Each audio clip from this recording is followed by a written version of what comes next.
Whether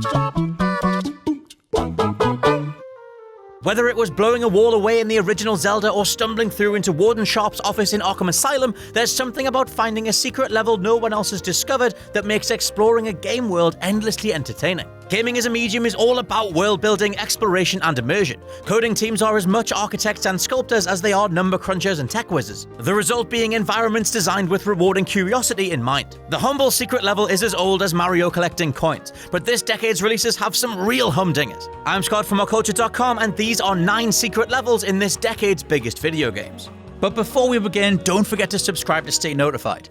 Ding, ding, done. Number 9, Doom and Doom 2's classic levels in Doom 2016.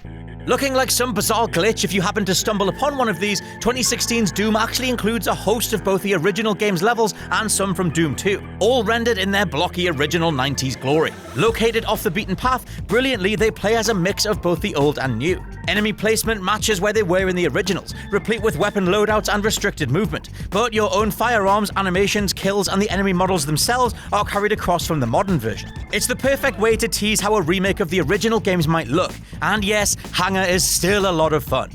Number 8, The Painted World of ARIAMIS, Dark Souls 1. From Software's genre-establishing masterpiece remains just as playable today as ever, especially if you grab the remastered edition. But if you're going back to Lordran, check out The Painted World of ARIAMIS. Located by first returning to the Undead Asylum after the tutorial to pick up the peculiar doll from your starting cell, take this to the large painting inside Anne Orlando's leftmost church, and you'll end up inside ARIAMIS. A really visually distinct area packed with hordes of poison cloud spewing zombies and some infuriating harpies, ARIAMIS is also home to the devastating optional boss, Crossbreed Priscilla. In true FromSoft style, this is one of the coolest areas in the game, yet one that only a fraction of all Dark Souls players have ever seen. Number 7, The Developer Room, Fallout 4. Only doable on the PC version of the game, though the PS4 and Xbox One editions have seen fan mods make a downloadable version, there's a secret developer room stuffed with every item in the game, accessible in a very specific way. On PC, simply tap the whatever the hell this key is and type COCQASMOKE to immediately warp to the room. To escape, you'll have to reopen the console command menu and type COW Commonwealth 11 to get back out. But if you're looking to break the game and hoover up all the best gear, it's right here. One note though, there are tons of console commands that do all sorts of things to your save file and the state of the game in general, so be sure to back up everything before attempting to visit this room. Number 6, the true final boss and ending, Sonic Mania.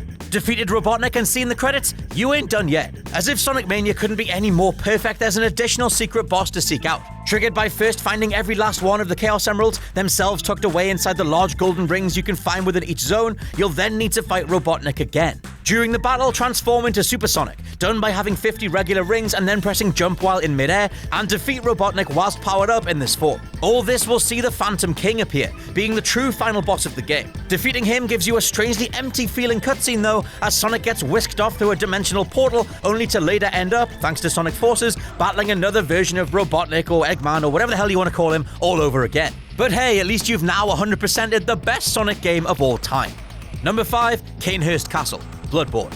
Similar to the first Dark Souls where an offshoot area is accessible using a specific item taken from the starting area, Bloodborne has the imposing CAINHURST Castle. You'll need to retrieve the CAINHURST summons from Iosefka's clinic, accessible through the Forbidden Woods, and it's one hell of a trek, so maybe check a video walkthrough, and then travel to Hemwick Charnel Lane through the Hunter's Dream. Interacting with the large blue obelisk-looking thing in the middle of the area will trigger a cutscene where an ornate horse and cart arrives, finally taking you to the castle itself. Naturally, CAINHURST is a brutal gauntlet of chip-damaging ranged enemies and devastating melee exchanges, but you'll get some great equipment and a mighty cool boss fight for your troubles.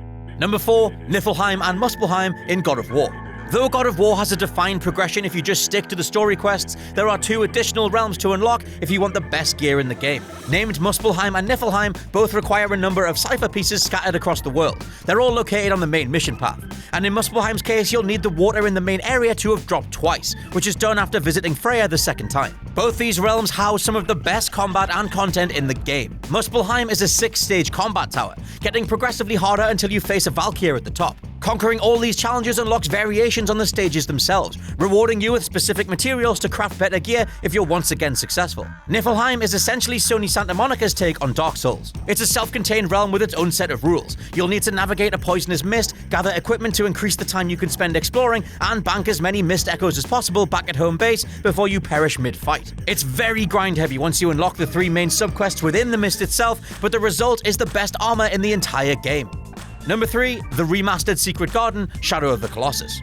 Alright, look, technically this came out back in 2005, but this jaw-dropping remake sees developers Bluepoint code one of the best graphics of the generation. As such, this remastered Secret Garden is a sight to behold. Now basically all you're doing is climbing the outside wall of the temple, but the sheer size of the building means that you'll have to have found all 150 grip meter boosting lizards that populate the overworld. It takes a lot of dedication to reach this hallowed ground, but once you do, sweet 100% completion satisfaction. Number 2, ARCHDRAGON Peak, Dark Souls 3. Back to From Software for the last time. I mean, they really do have some of the coolest secrets. Dark Souls 3 marked the team giving this franchise one hell of a send-off. Unlike the painted world of ARIAMIS or CAINHURST Castle, ARCHDRAGON Peak was actually featured heavily in the game's marketing, mainly because the secret boss here, the Nameless King, is a complete visual spectacle. Riding a dragon and being a badge of honor for fans who can survive bringing him down, actually getting to ARCHDRAGON Peak requires learning the old dragon gesture before using it in a specific spot inside the Boreal Valley prison. It's a really old-school NES-level way of implementing a secret location, but boy is it worth it. And number 1, one hell of a Minecraft tribute, Borderlands 2. It's pretty damn cool when a developer makes a point of creating a living tribute to another entertainment property or creative team. id Software have done it with their own games, both in Rage's Quake Room and the aforementioned Doom levels, and we saw Avalanche Studios literally make the island from Lost, complete with a hatch in the middle of Just Cause 2's ocean. This is something else entirely. Found inside the Caustic Caverns area inside Guardian Ruins that opens after Chapter 9, you'll need to follow a specific path across train tracks and up a couple of outcrops. Your reward, though, is an awesome location filled with creepers and Minecraft skins for both your character and weapon. It's the perfect way for a developer to tip the nod in the best way possible. Whew!